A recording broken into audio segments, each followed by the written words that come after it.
దేవుని ఘనమైన శ్రేష్టమైన నామునకు మహిమ కలుగును గాక. ఉదయకాల సమయంలో దేవుని వాక్యాన్ని ధ్యానం చేసుకుందాము.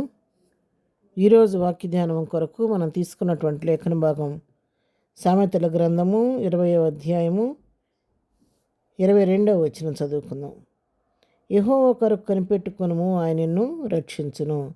దేవుని నామునకు మహిమ కలుగును గాక. ఎవరైతే యెహోవా మీద ఆశ పెట్టుకుంటారో, యెహోవా కొరకు కనిపెట్టుకొని ఉంటారో వారిని ఆయన రక్షిస్తాడనే సత్యాన్ని ఈ వాక్యంలో మనం తెలుసుకుంటున్నాం. ఎందుకంటే ఆయన మన యొక్క సంరక్షకుడు, పోషకుడు, మన రక్షణకు కారణభూతుడు, మన నిరీక్షణకు ఆయన ఆధారము. ఆయన ఎన్నడూ విడువని ఎడబాయని దేవుడు, కంటికి రెప్పలాగా మనల్ని కాపాడే దేవుడు, నిత్యం మనతో కూడా నడిపించే దేవుడు. ఆయన మన బిడ్డలను ఎప్పుడైనా సిగ్గుపరిచే దేవుడు కాదు. ఎవరైతే దేవుని మీద ఆశ పెట్టుకుంటారో, ఆయన వైపు చూస్తూ ఆయన కొరకు కనిపెట్టుకుంటారో, ఆయన ఎప్పుడు కూడా వారిని ఆయన రక్షిస్తూ ఉంటాడు. మరి 121వ కీర్తనలో మనం గమనిస్తే ఇక్కడ రాయబడం చూశారు కదా. చూద్దాం 3వ వచనం. ఆయన నీ పాదము తొట్టిలనియడు, నిన్ను కాపాడేవాడు కునుకడు. ఇశ్రాయేలును కాపాడేవాడు కునుకడు, నిద్రపోడు. యెహోవాయే నిన్ను కాపాడువాడు. నీ కుడి ప్రక్కన యెహోవా నీకు నీడగా ఉండును. పగలు ఎండ దెబ్బైనను నీకు తగలదు, రాత్రి నీళ్ళ దెబ్బైన నీకు తగలదు. ఏ అపాయము రాకుండా యెహోవా నిన్ను కాపాడును. ఆయన నీ ప్రాణమును కాపాడును. చూసారా ఇక్కడ దేవుని వాక్యం. మరి ఎవరైతే దేవుని పైన ఆశ కనిపెట్టుకుంటారో వారిని ఆయన పాదాలు తొట్టిల్లకుండా కాపాడుతాడు. ఎలా కాపాడుతాడంటే కునుకక నిద్రపోక దివారాత్రులు కంటికి రెప్పలాగా ఆయన మనలను కాపాడే దేవుడు. పగలు ఎండ దెబ్బ అయినా రాత్రి నీళ్ళ దెబ్బ తగలకుండా కాపాడు. ఏ అపాయం మనకు రాకుండా ఆయన కాపాడే దేవుడు. అంతేకాదు మన ప్రయాణాల్లో కూడా తోడుండే దేవుడు. 8వ వచనం. ఇది మొదలుకు నిరంతరము నీ రాకపోకలు యందు యెహోవా నిన్ను కాపాడునన్ను. మన మార్గ మధ్యంలో మన ప్రయాణాల్లో ఆయన తోడుగా నడిపించే దేవుడు.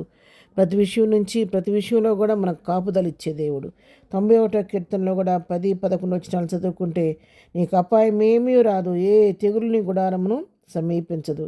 నీ మార్గములన్నింటిలో నిన్ను కాపాడక నిన్ను గూసి తన దూతలకు ఆజ్ఞాపించును. నీ పాదములకు రాయి తగులుకున్న వారిని తమ చేతుల మీద ఎత్తి పట్టుకుందరు. ఎలాంటి కాపుదలు ఇస్తాడు తెలుసా దేవుడు. దూతలకు ఆజ్ఞాపిస్తే ఆ దూతలు వచ్చి తమ చేతులతో మనల్ని ఎత్తి పట్టుకుంటాయంట. పాదములకు కూడా రాయి తగలలేకుండా ఆయన మార్గములన్నింటిలో ఆయన తోడుగుని నడిపించే దేవుడు. మరి ఏ అపాయం రాకుండా మన గృహాల చుట్టూ ఆయన కంచి వేసే దేవుడు.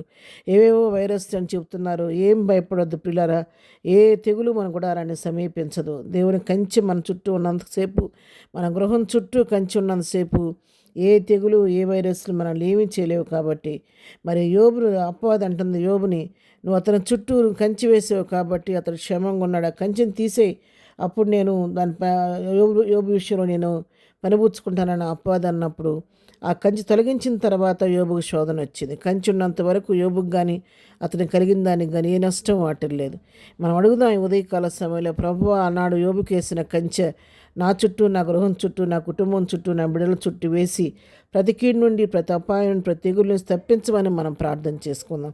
ఆయన ఎవరిని విడిచిపెట్టే దేవుడు కాదు. ఎన్నడూ కూడా ఆయన మనల్ని మరిచిపోయే దేవుడు కాదు. కాబట్టి ధైర్యంతో కృపాసన వద్దకు వెళ్ళి ప్రభు సహాయం కోరుకుందాం. అందుకే భక్తుడైన దావీదు సెలవిస్తున్నాడు. రాజుల గ్రంథం మొదటి రాజుల గ్రంథము 1వ అధ్యాయము 29వ వచనం మనం చదువుకుంటే, అప్పుడు రాజు ప్రమాణపూర్వకంగా చెప్పినదేమనగా, సకలమైన ఉపద్రవములను నన్ను విడిపించిన యెహోవా జీవము తోడు.